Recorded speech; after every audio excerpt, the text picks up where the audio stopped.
بسم الله الرحمن الرحيم الحمد لله رب العالمين الحمد لله الذي علم بالقلم علم الإنسان ما لم يعلم والصلاة والسلام على محمد وآله وسلم اللهم صل على محمد وآل محمد لا سيما على مهدي هذه الأمة وطاووس أهل الجنة الحجة ابن الحسن الأسكري أرواحنا فداء ولعنة الله على أعدائهم أجمعين من الآن إلى قيام يوم الدين. قال مولانا علي بن الحسين صلوات الله وسلامه عليه: اللهم اجعل نفسي مطمئنة بقدرك راضية بقضائك مولعة بذكرك ودعائك محبة لصفوة أوليائك. Throughout the holy nights of Shahr Ramadan, I was blessed with a number of brothers and sisters listening from different parts of the world in being able to discuss different lines and analyze different statements and lines from the ziyarah known as Ziyarat Aminullah, where Imam Sajjad alayhi salam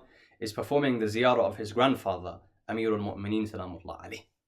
And we were lucky and we had the tawfiq from Allah subhanahu wa ta'ala that we were able to discuss two different parts of the ziyarah, and we got to the third part. And this third part, as I mentioned previously in previous lectures, was when Imam Sajjad alayhi salam, after performing the ziyarah of his grandfather salamullah alayh, changes his tone of supplication into a dua. From a ziyarah he changes into a dua, and he asks Allah subhanahu wa ta'ala for 13 things. And we discussed some of these 13, some of the first few in our previous lectures. For example, Imam Sajjad alayhi salam says, Allahumma ij'al nafsi mutma'innatan biqadarik radiyatan biqada'ik. Oh Allah, allow my nafs and soul to be at peace and with tranquility in that which you decree and that which you have destined. And oh Allah, allow my nafs and my soul and my existence to be mula'atan bi dhikrika wa du'aik.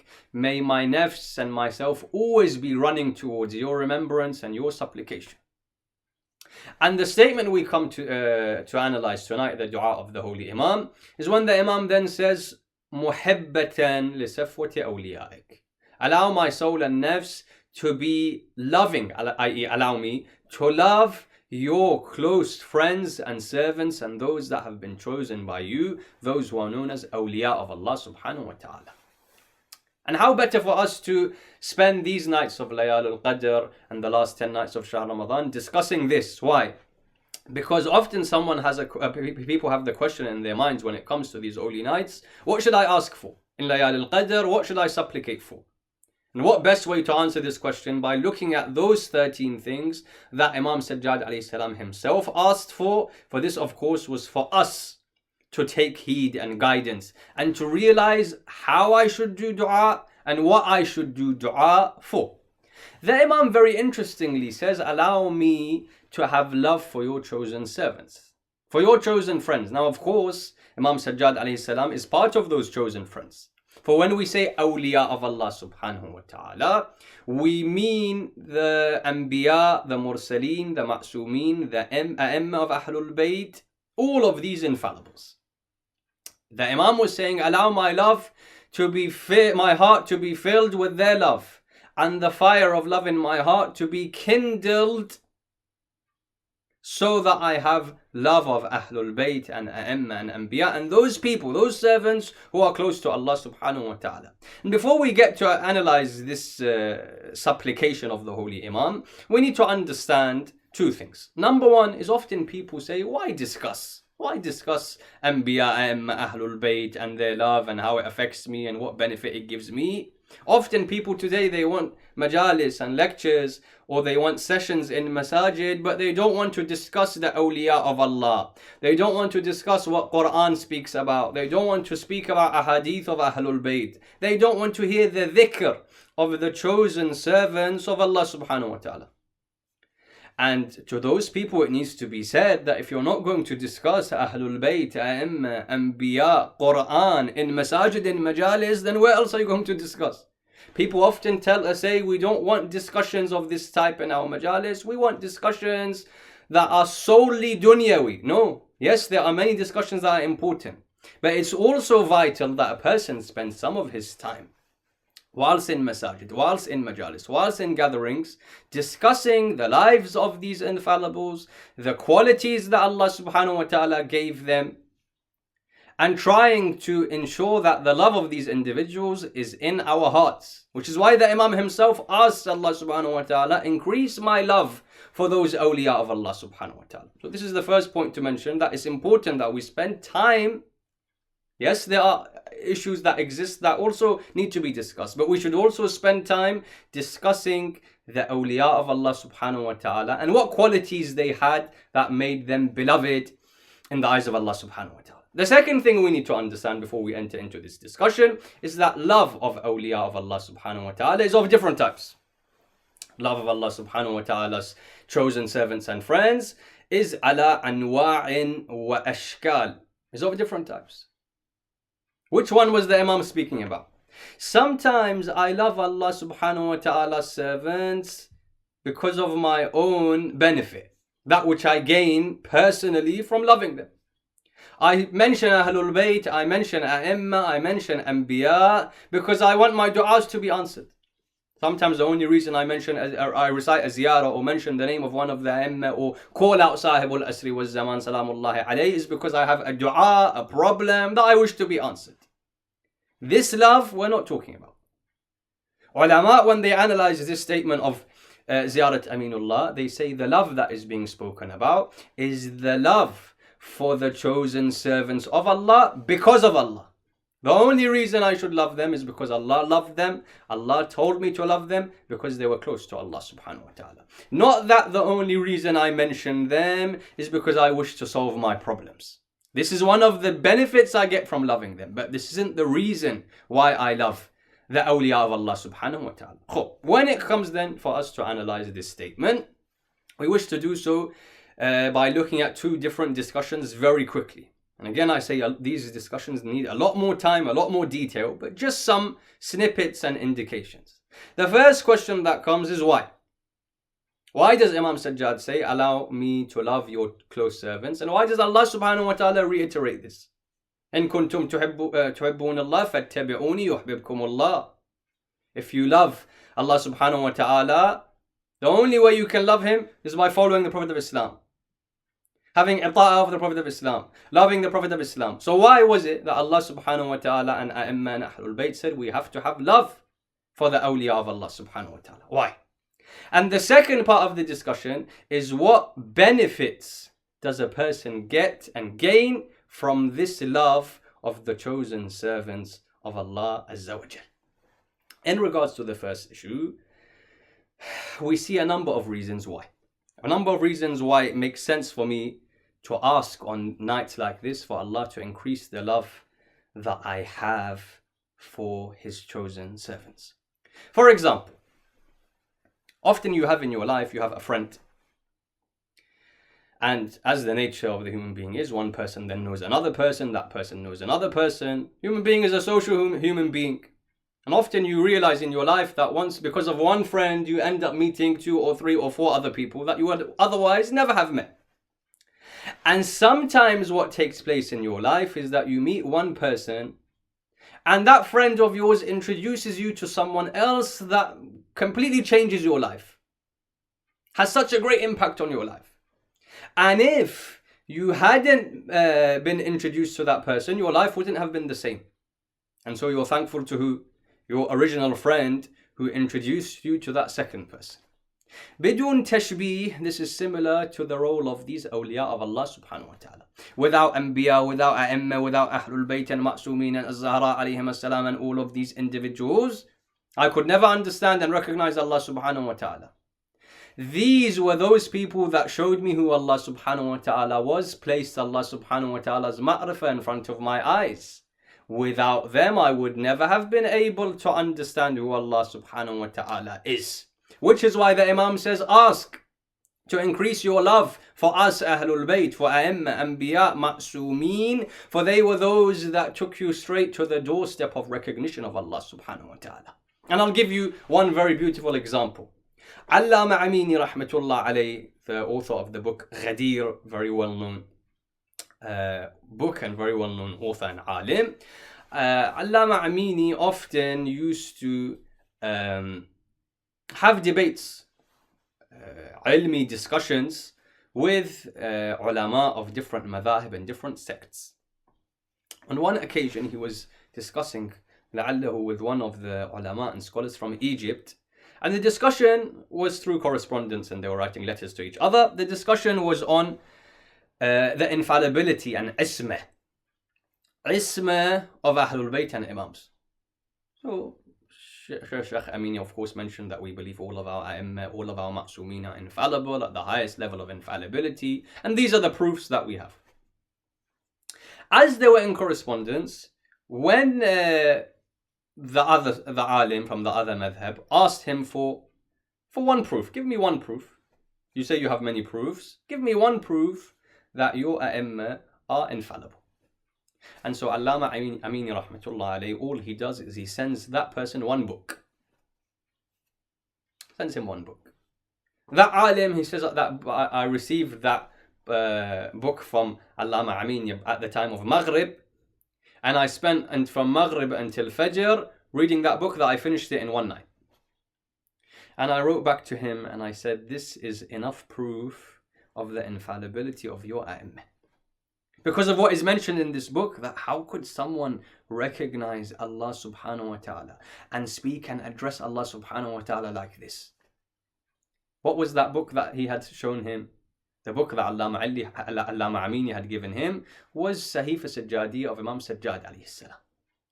That fil waqi', in reality, if you look at the supplications that you have, Dua Abu Hamza Thumali, if a person just ponders even on a few parts of Dua Abu Hamza Thumali, that which philosophers and scholars and ulama of logic and mantiq, that which they try to discuss and go into, and theologians try to discuss in pages and pages and books, Imam Sajjad alayhi salam mentions in one line, Bika araftuk wa anta dalaltani alayk.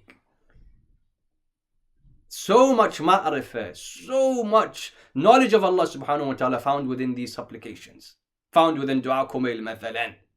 The first reason why I was told to love them is because they took me to the doorstep of recognition of Allah subhanahu wa ta'ala. They showed me how to supplicate. They showed me how to get as close to Allah subhanahu wa ta'ala as possible.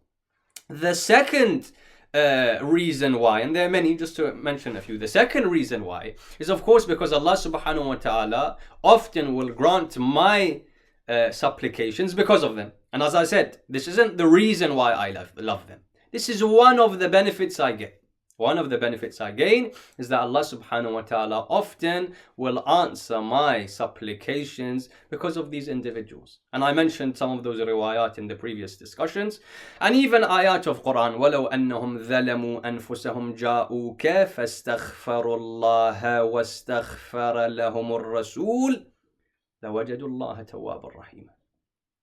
The Quran beautifully mentions, if they have committed sin and they come to you, Ya Rasulullah, they ask Allah for forgiveness, and Ya Rasulullah, you also ask for their forgiveness, Allah is Tawwabun Rahim. Allah will be merciful upon them. The Prophet of Islam, for example, Quran al-Kareem says, مَا كَانَ مُؤَذِّبُهُمْ وَمَا كَانَ اللَّهُ لِيُؤَذِّبَهُمْ وَأَنْتَ فِيهِمْ. Whilst you are there, Ya Rasulullah, we won't punish them. Because of the awliya and because of love of awliya of Allah subhanahu wa ta'ala, many of my supplications Allah answered. Many bounties Allah gave to me because of loving them. So why not ask on this night to increase that love that I have for Sahib Zaman and A'imma of Ahlul Bayt alayhimus salam, so that I am showered by those bounties of Allah subhanahu wa ta'ala. The third reason we find why someone would love or should love the awliya of Allah subhanahu wa ta'ala, safwat awliyaik, is because the human being naturally goes towards that which is beautiful, that which is good. Your heart loves to go towards that which is good. And so why would my heart then not go towards those individuals who had the best of character out of all of human beings, out of all of mankind? No one had a character. No one had amal and action and implementation of the commands of Allah subhanahu wa ta'ala. No one had humanity like these individuals. And so as part of my fitrah to love people that loved human beings, to love people that implemented the rahmah of Allah subhanahu wa ta'ala onto this earth like no one else. To love people that had the softest of hearts. When you look at the lives of Ahlul Bayt, A'imma and Anbiya, Why would I not love them when I see the impeccable characteristics that they had in their life? And I wish to give you one example, and I wish to then move to our second discussion. Amir al-Mu'mineen, these days are the days of remembrance of Ali bin Abi Talib alayhi salam. We're told that a few weeks or so before he is martyred by Ibn Muljam. Ibn Muljam, may Allah's mercy be away from him. Ibn Muljam on one occasion says that I reached Kufa a few weeks before I had to attempt to assassinate the Holy Imam, and I don't know anyone there. I don't know anyone in Kufa. I wish to find a place for myself to stay, a place that I can stay and rest and spend the night. He sees that there's a group of fuqara in a certain part of the city. He goes to one of them. He says, do you mind if I know there's not that much space. I know everyone has their own space and their own belongings and whatever. And only a certain amount of food is given. But if you don't mind, just for one night, if I can just spend the night here, and tomorrow I'll find my own place. The person says, okay, fine. The person says, look, Ali ibn Abi Talib comes. Now, whether he comes normally, they would, the Imam would come at night time to distribute bread to the poor.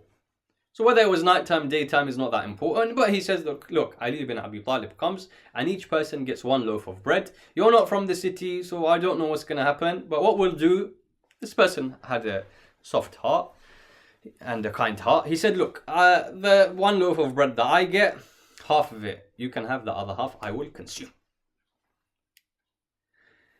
They hear the footsteps of Ali ibn Abi Talib. Ibn Muljam knows the status of Ali, Amir al-Mu'mineen. He knows that Amir al-Mu'mineen is a genius of his time. He knows that Amir al-Mu'mineen will pick up immediately. Why is he here? This person's from the Khawarij. He'll know that, for example, if I'm spotted by Ali ibn Abi Talib, Amir al-Mu'mineen will know that, for example, I'm trying to kill him or something's going on here. And he had that level of recognition that he knew the status of Ali ibn Abi Talib. So when he hears that Amir al-Mu'mineen is entering in, he hides himself. Now, whether he hid himself under someone's bed, behind a pillar, whatever, he hides himself. Amir al-Mu'mineen salamullah alayhi is entering. And as he's entering, he's giving each person one loaf of bread until Ali ibn Abi Talib gets to that poor person, that faqir, with whom Ibn Muljam is meant to be a guest. And Ali ibn Abi Talib, with the ilm al-ghayb that he has been given by Allah subhanahu wa ta'ala, he places 2 loaves of bread next to that person. That person looks up and says, Ya Ali, Ya Amir al-Mu'mineen, everyone else gets 1. Every day we get 1 loaf of bread. Why today do I get 2? So Ali ibn Abi Talib says, because you have a guest today, don't you? Give that to your guest. Ali ibn Abi Talib has ilm al-ghayb. Allah gave him ilm and knowledge of the unseen. So he knows not only that guest is Ibn Muljam, he knows that is the person who eventually will assassinate him and be the reason for his death and shahada and martyrdom. Yet still, look at the insaniyah of Ali ibn Abi Talib. That he doesn't wish for even a human being who is going to be his qatil, who is going to be his murderer. He doesn't even wish for him to go hungry on a night like this in Kufa. And so he says, this is for that guest of yours. Even though that guest is a mujrim, even though that guest is someone who will be punished by Allah subhanahu wa ta'ala and is being punished by Allah azza wa jal, yet still look at the insani of Ali ibn Abi Talib. Look at the mercy of that Amir al-Mu'mineen salamullah alayhi. Why do I love Ahlul Bayt and A'imma and Awliya? Why did Imam Sajjad say, increase on a night like this, muhabbatan li safwati awliyaik, my love for these individuals? Because they had a character like no other character. The more I love them, the more I'm able to look at their character and implement their character in my life. The closer I get to Allah subhanahu wa ta'ala. This was the first discussion as to why. Why did the Imam say, allow me to love, increase my love? The second discussion is, what benefit do I get? What benefit do I get from loving awliya of Allah subhanahu wa ta'ala? And again, many riwayat mentions as to what a person is given. For example, a person comes to Ali ibn Abi Talib salawatullahi wa salamuhu alayhi. He says, Ya Amir al-Mu'mineen, I love you. I love you, Ya Ali ibn Amir al-Mu'mineen. Amir al-Mu'mineen says, in kunta sadiqa. If you are true, then you will see me in a number of places. I.e., Amir al-Mu'mineen was telling us what is the effect of loving him. He says, if that which you say is truthful, you will see me in a number of places. For example, he says, you will see me whilst your nafs is being removed from your body. You will see me when you are next to the sirat. When you are walking on the sirat, you will see me, for example, next to the pool of Kawthar. If your love is true for me, you will see me in some of the most difficult times that you have in your life. Certain riwayat speak about 7 or 8 different places where A'imma Ahlul Bayt alayhim salam come to help the believer in the akhirah if he had the love for Sifwat awliyaik. And I wish to give us one example of this. One example of the benefit. And this example comes from the life of the great alim Allamatul Halli, rahmatullah alayh. Allama Halli, as we know, has written a number of books. Books in fiqh he has, books in usul he has, books in aqaid and theology he has. There are so many different ulum, in history even, Allama Halli has books. Some of the very important works that we have are the works of Allama Halli, rahmatullah alayh. Allama Halli has one book by the name of Al-Fayn. And Al-Fayn, in actual fact, is a response to someone who wrote 1,000 objections against the wilayah of Amir al-Mu'mineen alayhi salam. So a person, he wrote 1,000 objections, ishkalat, criticisms of the infallibility of Amir al-Mu'mineen, of the wilayah of Ali ibn Abi Talib, saying that he wasn't the truthful successor of the Prophet of Islam, he wasn't mansoos min Allah, all of these things. Now, Allama Halli, when we look at this book, Al-Fayn, we're told as to the story behind how it was written. And the narratives are slightly different, but very similar, even though there's slight differences in certain details. But we're told that this person who wrote this book with 1,000 criticisms wouldn't allow anyone to see or get a copy of the book. Now, it's not like today when you have photocopy, when you have scan, when you have all types of things on the internet, how easy it is that to copy a book. He has one copy and he doesn't want anyone to be able to be given it. Why? Because if it comes in the hands of a follower of Amir al-Mu'mineen, that person may copy it down and write a response. And so to prevent anyone from writing a response to his book, what does he do? He doesn't allow anyone to even see it.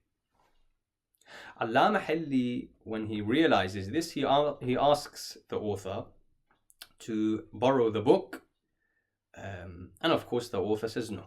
If Allama Halli is asking me for the book, he's going to copy it down, he's going to give me back my copy, he's going to read it and he's going to analyze it and he's going to write criticisms. And so he says no. Allama Halli comes to him and says, look, give it to me for one night only. 300, 400 page book, you can't copy it out by hand in one night. He says, give it to me one night only. The next morning, as soon as the time of Fajr comes, I'll give it back to you. So that person then thinks that he can't copy out the whole book in one night. He says, done. Al-Mu'minun inda shurutihim. Here's the book. You give it back to me after one night. Allama Halli takes the book. What is his intention? He didn't tell that person, I'm not going to copy it down. What's his intention? To copy down the whole book so that then he can write the answers to the criticism that this person has posed against Amir al-Mu'mineen salamullah alayhi. And this is part of the muhibbatan li safwati awliyaik. The love that Allama Halli had for Amir al-Mu'mineen and his wilayah and the wilayah of Ahlul Bayt alayhim salam. He starts copying out as much as he can. Allamatul Halli was a human being after all. After a few hours of copying and writing by hand, he falls asleep. And now there's different details as to how this story is mentioned. Some say that just before he falls asleep or just as he wakes up, he sees a certain Sayyid who enters into his room where he was writing, and the Sayyid sits down, and that Sayyid helps him finish copying of this book. Others said no. Others that quoted this event in history said that no, he fell asleep, and when he wakes up, when his eyes open, he sees, or he's in regret. I had promised him one night only, and I fell asleep after 2 or 3 hours. I only, for example, copied a quarter of the book, half of the book. How can I write a response if I haven't copied it completely? Until he looks at the pages that he's written and he sees that somehow all of the book has been copied out completely. And according to this narrative of the story, once he notices that all of the book has been copied completely, he looks at the bottom, at the end of the book, at the end of his page, and he finds a message that this was completed by none other than Sahib al-Asri wa Zaman. Salawatullah wa salamu alayhi. As I said, the other narrative says no, that he in fact meets the Holy Imam. The Imam comes and helps him write up and copy out that book. Allama Halli then gives the book back to the alim, the Sunni alim, and he writes a response. That person wrote 1,000 criticisms against the wilaya and infallibility of Amir al-Mu'mineen. Allama Halli Al-Fayn writes 2,000 proofs from Quran, from the Aql, what it may be, 2,000 proofs of the wilaya of Ali bin Abi Talib. My discussion was, how does love for Safwat Awliya'ik give you benefit? When he dies, Allamatul Halli, he comes into the dream of his son Fakhrul Muhaqqiqeen, and he tells Fakhrul Muhaqqiqeen what took place with him in the questioning of the Qabr, Al-Kitab wal-Hisab. Fakhrul Muhaqqiqeen says, "Oh my father, which things did you see benefited you the most?" And we have many riwayat even that are similar to this. Which things benefited you the most in the Akhirah? Which things did Allah subhanahu wa ta'ala reward you the most, and you were given the bounty of Allah and mercy of Allah subhanahu wa ta'ala the most for? He says, "Oh my son, 2 things. Number 1, Al-Fayn, the book that I wrote. Why? Because it was a manifestation of his love for Safwat Awliya'ik." He says, number 1, Al-Fayn. Number 2, Ziyaratul Huseini alayhi salam. One of the greatest things I get for having love for these chosen servants of Allah subhanahu wa ta'ala is not only does Allah help me in the dunya, Allah helps me in the akhirah. And that's why it is fil waqi' a tragedy, in reality a tragedy, that Layali al-Qadr go, the nights of Shahr Ramadan go. And so many of us forget to ask Allah subhanahu wa ta'ala to increase my love, especially for Sahib al-Asri wa Zaman. Increase my love for Sahib al-Asr.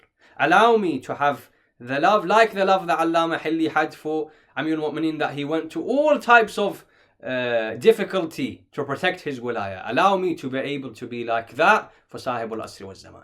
For when I have the love for this holy Imam and I pray for him and I pray for his protection on a night like this, like Imam Sajjad would say, Muhibbatan li Safwat Awliya'ik, Allah subhanahu wa ta'ala drowns me in his mercy in this world and drowns me in his mercy in the next. And so we pray to Allah subhanahu wa ta'ala, Allahumma ij'al nafsi mutma'innatan biqadarik, radiyatan biqada'ik, mula'atan bidhikrika, wa du'a'ik, muhibbatan li safwati awliya'ik, mahbubatan fi ardhika wa sama'ik. اللهم إنا نرغب إليك في دولة كريمة تعز بها الإسلام وأهله وتذل بها النفاق وأهله. وصل اللهم على سيدنا ونبينا محمد وآله الطيبين الطاهرين.